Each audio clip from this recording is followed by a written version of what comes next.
नमस्कार, मैं हूं संजय शर्मा। आप देख रहे हैं 4 PM न्यूज़ नेटवर्क।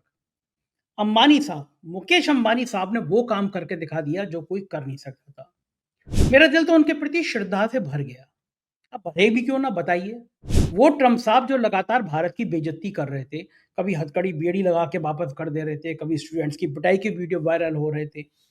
अब उनके जब हालात लड़खड़ाए तो मुकेश अंबानी जी ने कहा, अरे छोड़िए रे मस्को, मैं ग्रेट अमेरिकन बनाऊंगा, मैं अमेरिका को महान बनाऊंगा। तो जाके ब्लूमबर्ग ने एक रिपोर्ट छापी कि साहब अब अंबानी साहब जो हैं वो अमेरिका के जो एथेन के जहाज आएंगे उनका स्वागत करेंगे। चीन में जाने थे, ट्रेड की वजह से, बाढ़ की वजह से रुके हुए थे, लेकिन अब भारत में आ जाएंगे। आप सोचिए कितने महान है भारत के उद्योगपति। लेकिन मैंने अभय दुबे जी से पूछा, ये इतने महान उद्योगपति अमेरिका को तो महान बना रहे हैं, लेकिन यहाँ पे उनके चैनल नेटवर्क 18 और बाकी चैनल ये हिंदू मुसलमान का इतना फसाद क्यों खड़ा कर रहे हैं? उनके चैनल को देखो तो ऐसा लगता है इतनी नफ़रत, इतनी हिंसा, इतना गुस्सा कि जैसे 2 समुदाय में लड़ाई लड़वा कर ही मानेंगे। इतना नफ़रती चैनल मैंने कोई देखा नहीं। तो अमेरिका को तो महान बना रहे हो, भारत में क्या चाहते हो? मैंने बहुत विस्तार से बात करी कि मोदी जी से क्या अंबानी जी का कुछ इलू-विलू गड़बड़ हो गया है, मामला क्या है? ट्रंप को महान बनाने क्यों चले गए? और अभय जी से मैंने पूछा कि बिहार में क्या चुनाव आयोग, पर्दाफाश हो गया चुनाव आयोग का, चुनाव आयोग का चेहरा सामने आ गया। क्या होगा बिहार की मतदाता सूची का?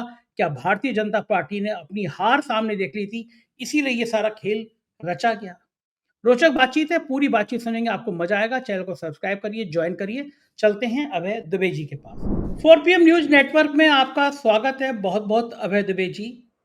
दोस्त वो होता है कि जो दूसरे के दोस्त की मदद करे। अगर मान लीजिए मेरी आपसे कोई डील चल रही है, नहीं हो पा रही, लेकिन मेरा कोई दोस्त आके आपसे डील करके मामला सुलझा दे, तो ये बहुत बड़ी बात मानी जाती है। मैं तो अंबानी जी का बिल्कुल दिल से आज गदगद हो गया, आभार व्यक्त करूँगा मुकेश अंबानी जी को। ट्रम्प साहब बड़े गुस्से में थे, भारतीयों के वो हाथ-पैर हथकड़ी लगा के वापस भेज दे रहे थे, छात्रों की पिटाई करके वापस भेज दे रहे थे। बार-बार भारत को बेइज्जत कर रहे थे कि हमने भारत-पाकिस्तान को, हमने कहा कि चुपचाप बैठो, धंधा करना है तो कोई युद्ध-वुद्ध नहीं होगा।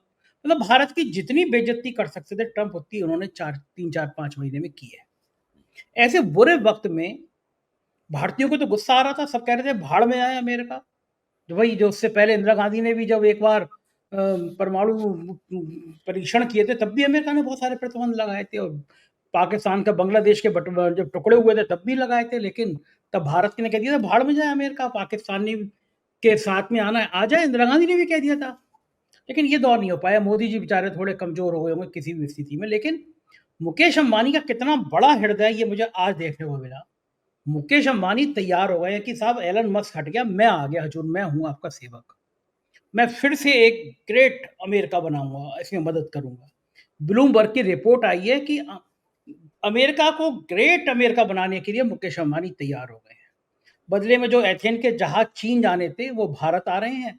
उन्होंने अपने कई जहाज बड़े-बड़े तैयार कर दिए हैं कि उनका एथेंस हम भारत में खरीदेंगे। यानी एलन मस्क की जगह अब एक सलाहकार, एक एशिया का सबसे अमीर आदमी अब नतमस्तक है ट्रंप के आगे।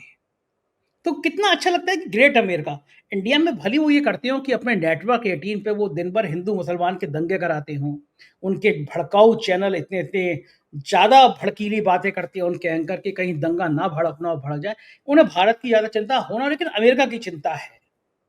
ये मोदी जी के इस प्यारे दोस्त का खेल क्या है? क्या मोदी जी से टाटा बाय-बाय कर लिया, या मोदी जी के इशारे पर ट्रंप से दोस्ती करी है? समझ नहीं पा रहा हूँ मैं, आप समझाइए।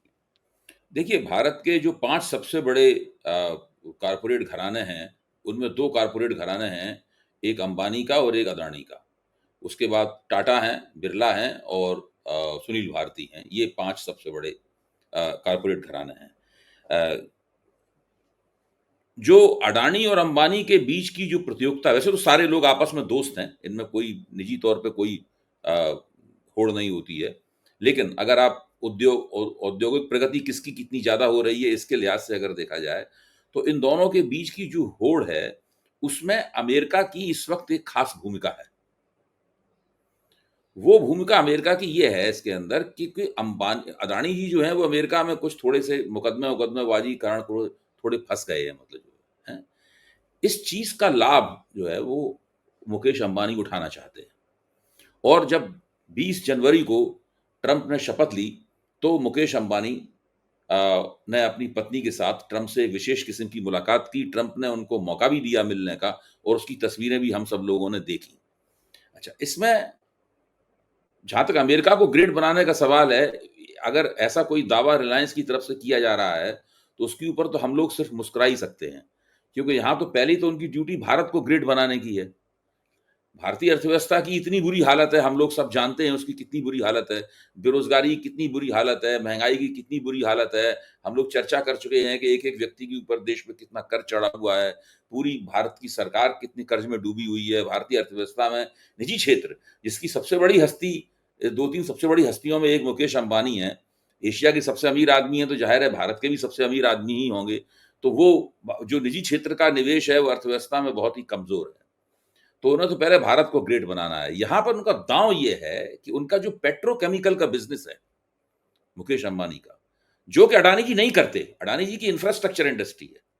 अडानी जी का जो उद्योग है, वो इंफ्रास्ट्रक्चर के ऊपर फ़ोकस है उनका। इनका इंफ्रास्ट्रक्चर के ऊपर फ़ोकस नहीं है।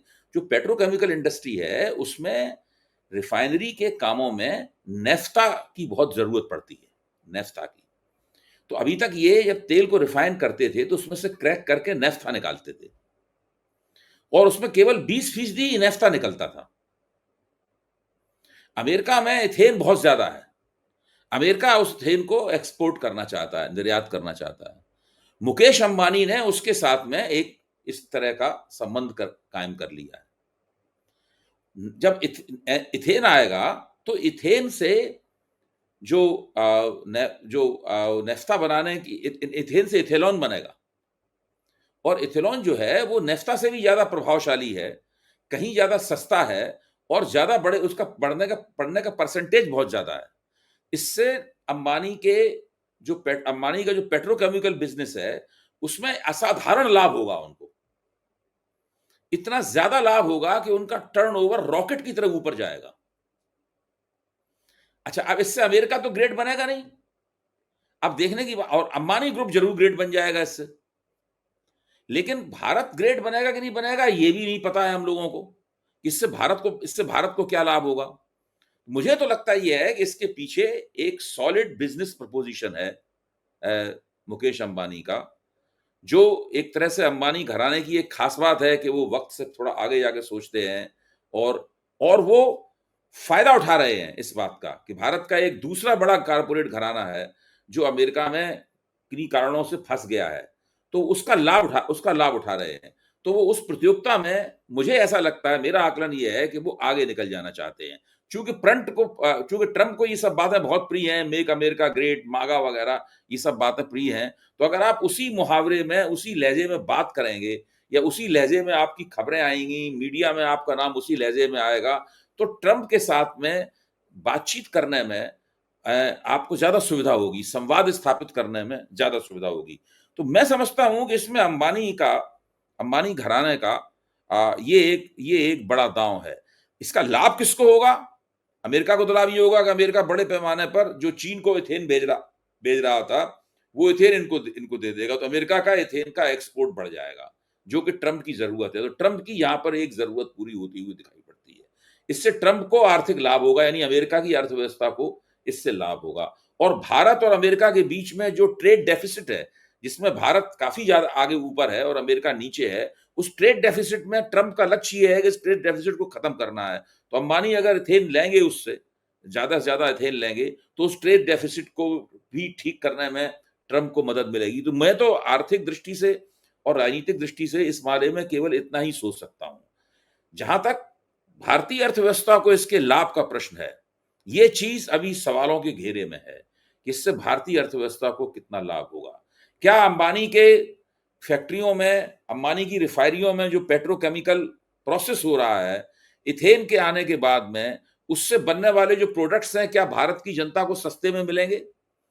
क्या हमारे और आपके पास वो प्रोडक्ट सस्ते में जाएंगे? भारतीय उद्योगपतियों का रिकॉर्ड इस मामले में खराब है।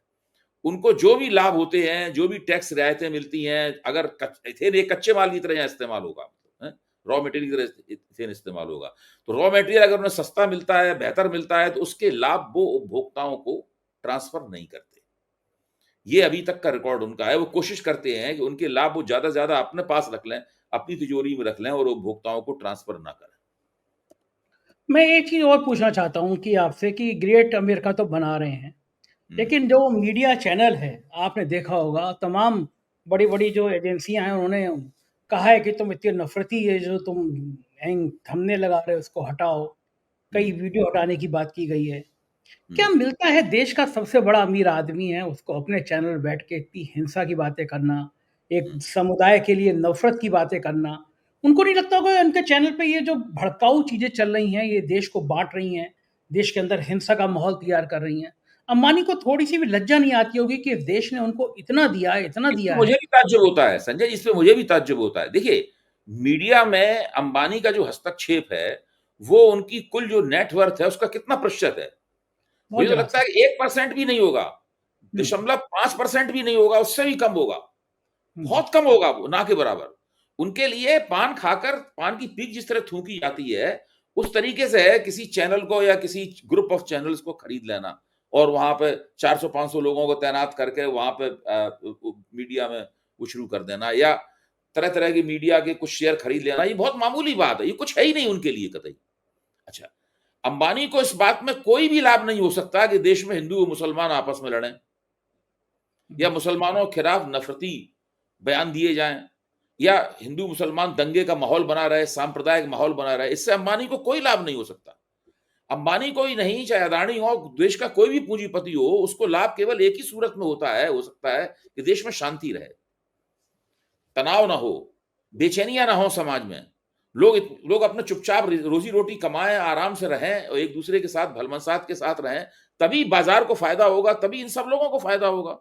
मेरी ये बिल्कुल समझ में नहीं आता कि देश का जो पूंजीपति वर्ग है, जिसमें अंबानी सबसे ऊपर हैं और अंबानी अदानी का तो मीडिया में बहुत ना के बराबर ही है। एनडीटीवी को छोड़ के ज़्यादा कुछ है नहीं उनका, हैं। बाकी लेकिन अंबानी का तो बहुत है। यानी कि एनडीटीवी में भी अंबानी के शेयर ज़्यादा थे काफ़ी, आपको ध्यान होगा वो शेयर सब अदानी ने खरीदे, तब एनडीटीवी वो ले पाए।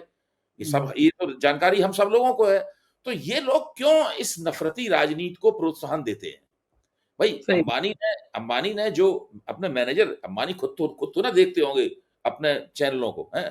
उन्होंने जो वहाँ पे मैनेजर रखे हैं, जो चैनल हेड रखे हैं, जो एंकर उन्होंने वहाँ पे उनको नौकरी दी है, हम सब लोग उनको जानते हैं कि वो क्या हैं, उनका इतिहास क्या है। किसी का नाम लेने की यहाँ पे ज़रूरत नहीं है।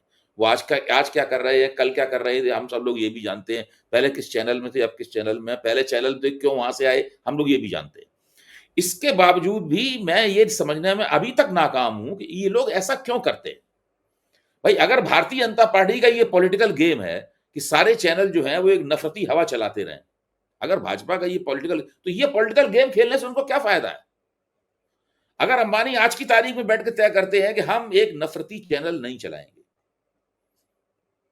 अंबानी के रणनीतिकार या अंबानी जो भी हो मतलब जो उनका मीडिया का काम देखते हो, वो तय करते हैं कि हम नफ़रती चैनल नहीं चलाएँगे। तो उससे कुछ भी नहीं उससे कोई भारतीय जनता पार्टी से इनके रिश्ते नहीं खराब होंगे। वो कोई कोई मतलब ही नहीं है उसका होने का, खराब होने का। भाई बहुत सारे अखबार हैं, जैसे इंडियन एक्सप्रेस है, इंडियन एक्सप्रेस तो नफ़रती अखबार नहीं है। मैं हुँ, नहीं मानता हूँ कि भास्कर एक कोई नफ़रती अखबार है। भास्कर कोई राष्ट्रीय स्वयंसेवक संघ का अखबार थोड़ी ना है। दैनिक हुँ, जागरण की तरह नहीं है भास्कर। हुँ, बहुत सारे अखबार हैं, बहुत सारे मीडिया ग्रुप हैं। आनंद हुँ, बाज़ार ग्रुप एक नफ़रती चैनल नहीं, नफ़रती ग्रुप नहीं है। हुँ, भाई भाजपा का समर्थन करना नफ़रती ग्रुप होना नहीं है। अगर कोई चैनल भाजपा को हमदर्दी कर सकता है, तो नफ़रती बात करना वो उसकी इन्हें क्यों ज़रूरत है मुझे? ये मैं अभी तक समझने के लिए तैयार नहीं हूँ।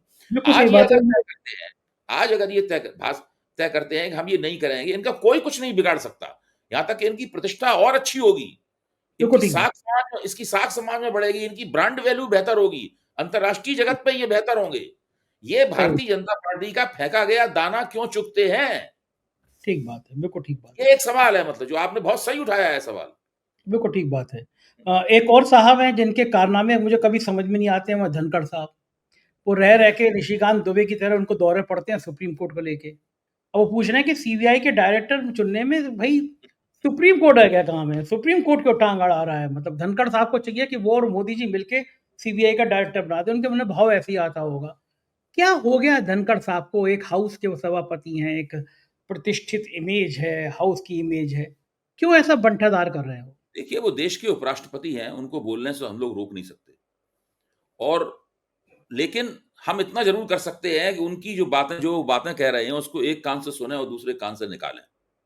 उनके मुँह पे पट्टी तो नहीं बाँधी जा सकती, उनको अधिकार है बोलने का और उपराष्ट्रपति हैं ऊपर से। लेकिन ये हम लोग ज़रूर कर सकते हैं। उन्होंने एक तरह से सुप्रीम कोर्ट के खिलाफ देखिए जो एग्ज़ीक्यूटिव है, चुनी हुई संसद जो है, उसके अधिकारों को छोड़कर बाकी किसी भी लोकतंत्र की सभी संस्थाओं के खिलाफ उन्होंने मुहिम चला रखी है। खास तौर से न्यायपालिका के खिलाफ चला रखी है, इसके खुद भी वो सदस्य रहे हैं। न्यायपालिका के खिलाफ मुहिम चला रखी है। वो सोचते हैं कि अगर न्यायपालिका को हम कमज़ोर कर देंगे या उससे उसके अधिकारों को छीन लेंगे या उसके अधिकारों की वैधता को संदिग्ध कर देंगे, तो इससे लोकतंत्र का भला होगा। वो बिल्कुल गलतफ़हमी के शिकार हैं। लोकतंत्र का भला नहीं होगा, बल्कि लोकतंत्र का उससे बहुत नुकसान होगा। देखिए, ऐसा कोई भी लोकतंत्र जिसके ऊपर किसी भी तरह का नियंत्रण ना हो, दरअसल नाम का ही लोकतंत्र होता है, वो दरअसल इलेक्टोरल ऑटोक्रेसी होती है। वो एक निर्वाचित निरंकुशता होती है। चुनाव के जरिए निर्वाचित हुई सरकार है, आचरण उसका बिल्कुल निरंकुश तानाशाहों जैसा आचरण है। बड़े अफ़सोस की बात है कि हमारे उपराष्ट्रपति जितने भी वक्तव्य देते हैं, उन सब के पीछे छिपी हुई भावना यही होती है कि इस देश के अंदर एक सीमित तानाशाही स्थापित हो जाए। जानते हैं इस वक़्त ये किसका क्या कौन-सा रोल प्ले कर रहे हैं? आपने शशि भूषण का नाम सुना होगा। हुँ, एक सांसद थे इंदिरा गांधी के ज़माने में शशि भूषण, जो हुँ। बहुत अच्छा भाषण दिया। मैंने खुद भी उनके भाषण सुने हैं। इंदिरा गांधी को जब शौक आता था, तो वो सीमित तानाशाही का एक शोषा उछालती थी इंदिरा गांधी, लिमिटेड डिक्टेटरशिप का। और शशि भूषण को लगाया जाता था इस काम में कि वो इस तरह के वक्तव्य तमाम जो है, वो देते थे। तो इस वक़्त धनखड़ साहब वही भूमिका निभा रहे हैं जो शशि भूषण उस वक़्त निभाते थे। ये एक तरह से देश में लिमिटेड डिक्टेटरशिप स्थापित हो, निर्वाचित निरंकुशता स्थापित हो, इसके लिए एक पूरी तर्क योजना तैयार कर रहे हैं। और उसकी शुरुआत उस दिन हो जाएगी जिस दिन वास्तव में इस देश की न्यायपालिका पूरी तरीके से चुनी हुई सरकार की मातहत बन जाएगी। वैसे भी जज लोग जो करते हैं, जजों का जो रवैया होता है, जिस तरीके से वो एक पोस्ट रिटायरमेंट प्लान के फिराक में हमेशा रहते हैं, पहले से ही बहुत सारी समस्याएँ मौजूद हैं। उसके ऊपर अगर देश का राष्ट्रपति भी डंडा लेकर न्यायपालिका के पीछे पड़ जाए, उपराष्ट्रपति भी देश का डंडा लेके न्यायपालिका के पीछे पड़ जाएगा, तो उस वक़्त क्या हालत होगी? सोचने की बात है ये। अच्छा, ये बताइए कि आपने जब सुप्रीम कोर्ट की बात करी, तो आपको कैसा लगा कि सुप्रीम कोर्ट को लिखना पड़ा सरकार को कि चंद्रचूड़ का मकान खाली कराइए, तो मकान खाली नहीं कर रहे हैं? कोई सोच सकता था जब चंद्रचूड़ आए थे तब क्या चंद्रचूड़ थे और अब ये स्थिति आ गई कि मकान खाली नहीं कराने।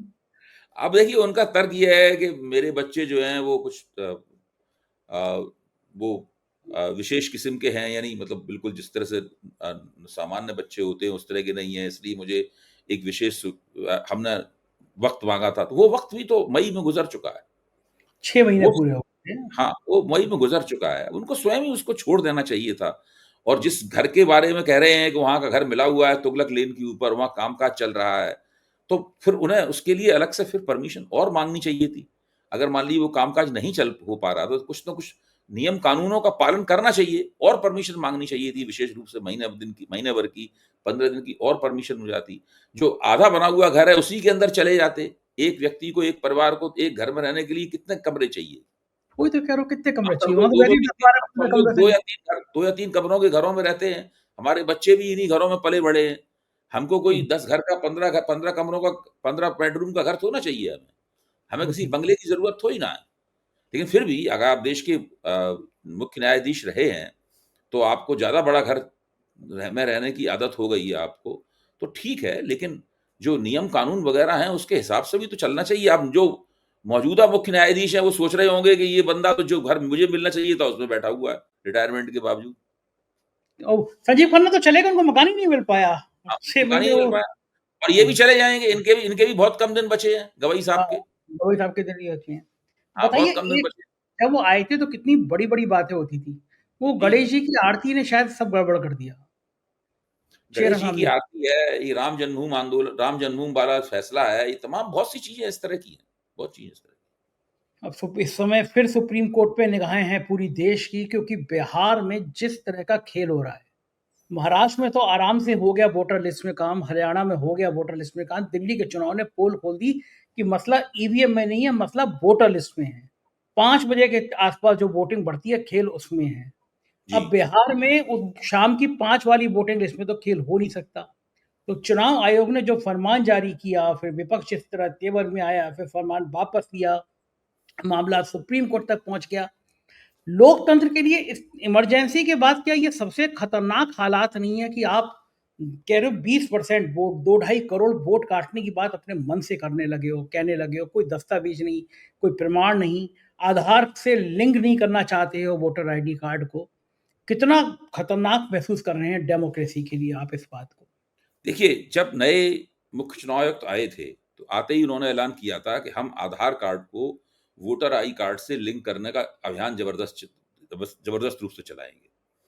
अच्छा, उसके बाद में जाँच का विषय ये है, यानी हम सब लोगों के लिए हम लोग जो खोजी पत्रकारिता करते हैं, हम लोगों के लिए हमें जानकारी इस बात की हासिल करनी चाहिए कि आखिरकार वो जो लक्ष्य था कि वोटर आई कार्ड को आधार कार्ड से लिंक करने का, वो लक्ष्य क्यों पृष्ठभूमि में फेंक दिया गया और एक नया लक्ष्य लेके ये सामने आ गए। भई बिहार के अंदर नई जो मतदाता सूची है, नई मतदाता सूची तो अभी कुछ महीने पहले ही तैयार हुई थी। अभी देखिए ये सब तथ्य सामने आने लगे हैं। बिहार में मतदाता सूची का जो पुनरीक्षण हुआ था, मुझे नहीं लगता कि शायद उसको 6 महीने से ज़्यादा समय हुआ है। मतदाता सूची बन गई थी, उसमें बहुत सारे नाम संशोधित होके आए थे, वो भी चुनाव आयोग ने ही तो बनाई थी। वो किसने बनाई थी? वो हमने और आपने नहीं बनाई थी, वो भी चुनाव आयोग ने बनाई थी। अब आप उसी बिहार के अंदर उस मतदाता सूची को पूरी तरीके से कूड़ेदान में फेंक कर एक नई मतदाता सूची बनाना चाहते हैं। किस नाम पर? कि यहां पर फॉरेन नेशनल्स घुसाए हैं, विदेशी नागरिक खुफिया तौर पर घुसाए हैं। कितना है परसेंटेज? भारत का पूरा बिहार का जो पूरा मतदाता मंडल है, उसमें विदेशी जो नागरिक हैं, कथित विदेशी नागरिक हैं, उनका प्रतिशत कितना है? इस बात का तो हम लोगों को पता होना चाहिए ना। मेरा तो मानना यह है कि वो प्रतिशत इतना ज्यादा कम है कि शायद उसकी गणना भी कर पाना मुश्किल है। हुँ, जिस नाम पे यह किया जा रहा है? वो नाम विदेशी नागरिकों वाला, अवैध विदेशी नागरिकों वाला तर्क है। अगर ये देखा जाए कि बिहार में अवैध विदेशी नागरिक कितने हो सकते हैं, सरकार के पास ये भी तो कोई आंकड़ा होगा। हुँ, भाई चुनाव आयोग को जो प्रेरणा प्राप्त हुई कि विदेशी नागरिकों को निकालना है, इसलिए मतदाता सूची का पुनरीक्षण दोबारा किया जाए। माइग्रेशन का नंबर दूसरे पे आता है। हुँ, जो इंटरनल माइग्रेशन की बात है, एक प्रांत से दूसरे प्रांत में जाने की बात है, वो नंबर दूसरे पे आता है। मैं इस बात पे लगातार सोच रहा हूं कि भाई आखिरकार सरकार की तरफ से चुनाव आयोग को कोई आंकड़ा दिया गया होगा हुँ, कि इतने बड़े पैमाने पर इतने करोड़ अवैध विदेशी नागरिक बिहार में घुस आए हैं और उन्होंने मतदाता सूची में अपना नाम दर्ज करा लिए हैं, इनको निकालने के लिए आप ये काम कीजिए।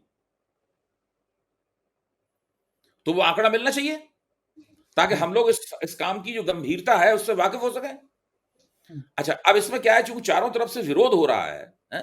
और बात अब अदालत तक पहुंच गई है। 5-5, 6-6 उसमें एडीआर प्रमुख है, एसोसिएशन फॉर डेमोक्रेटिक रिफॉर्म प्रमुख है, और दूसरे लोग भी हैं। उन लोगों ने सुप्रीम कोर्ट में याचिकाएं डाल दी हैं। सुप्रीम कोर्ट ने चुनाव आयोग को नोटिस भी भेज दिया है। तो इससे चुनाव आयोग के अंदर भी एक तरह की हड़बड़ाहट है, लड़खड़ाहट है, और आत्मविश्वास का काफी अभाव दिख रहा है। उसी आत्मविश्वास के अभाव का नतीजा ये है कि उनके जो बिहार के चुनाव आयुक्त हैं, उन्होंने वो विज्ञापन प्रकाशित कर दिया। उस हुँ, विज्ञापन को देख के लगता है कि चुनाव आयोग ने जिन 11 प्रमाण पत्र मांगे थे, हैं, उन 11 के प्रमाण पत्रों को अनिवार्य नहीं माना, नहीं, अब अनिवार्य मानने के लिए तैयार नहीं है। तो उसके बारे में ये सब बातें होने लगी। फिर चुनाव आयोग ने फिर कहा है आज कि नहीं, वो बिल्कुल अनिवार्य है। वो जो विज्ञापन से भ्रम फैल रहा है। तो चारों तरफ अजीब किस्म की गड़बड़ी का माहौल है। और देखिए इसमें 25 तारीख डेडलाइन है, हुँ, यानी मतदाता और चुनाव आयोग का संपर्क तो 25 तारीख को खत्म हो जाना है। खत्म हो जाना है। उसके बाद जो काम करना है वो चुनाव आयोग को काम करना है। हुँ, और आज तारीख है 7। कितने दिन रह गए? 13 और हुँ, 5, 22 दिन रह गए। 10 और 3 13, 13 और 5 22 दिन रह गए केवल। 22 दिन के अंदर वो बिहार के 2 करोड़ से ज्यादा मतदाताओं के भाग्य का फैसला कर देंगे, नागरिकता का फैसला कर देंगे। दूसरे एडीआर जो मुद्दा लेके गया है सुप्रीम कोर्ट में, वो बहुत गंभीर है, उस पर गौर करने की जरूरत है। एडीआर ने ये कहा है कि चुनाव आयोग को ये संवैधानिक अधिकार ही नहीं है कि वो लोगों की नागरिकता तय करे। सही बात है, चुनाव आयोग का काम भी नहीं है ये। चुनाव आयोग काम नहीं है ये। चुनाव आयोग न तो एनआरसी कर सकता है, हाँ, चुनाव आयोग ये सब काम कर ही नहीं सकता। सही बात है। तो सवाल यह है कि चुनाव आयोग इस सघन पुनरीक्षण के जरिए अपने अधिकारों का अतिक्रमण करते हुए, उनसे परे जाते हुए है वो नागरिकता लोगों की तय कर रहा है। तो ये चीज सनसनीखेज बात है बिल्कुल अपने आप में। हाँ, देखिए बिल्कुल। ये मसला उत्तरोत्तर गंभीर होता चला जा रहा है, क्योंकि अभी तक हम सब लोग चुनाव आयोग की आलोचना कर रहे थे, लेकिन हम लोगों के दिमाग में ये बात नहीं थी कि चुनाव आयोग दरअसल अपने अधिकारों का अतिक्रमण कर रहा है और वो काम कर रहा है जो काम करने का उसको अधिकार नहीं है। सरकार नहीं है। बिल्कुल ठीक बात है और पूरा देश में इस बात को लेकर तनाव है। 10 तारीख को पता चल जाएगा कि क्या होगा। बहुत-बहुत शुक्रिया अभय जी, आपने मुझे इतना समय दिया। Thank you. ये तो अभय दुबे जी, पूरी बात आपने सुनी। मुझको यकीन है एक नए सिरे से, नए एंगल से आपको ये बात सोचने पे मजबूर कर दिया होगा अभय जी ने। कैसी लगी बातचीत बताइएगा ज़रूर। शुक्रिया, थैंक यू।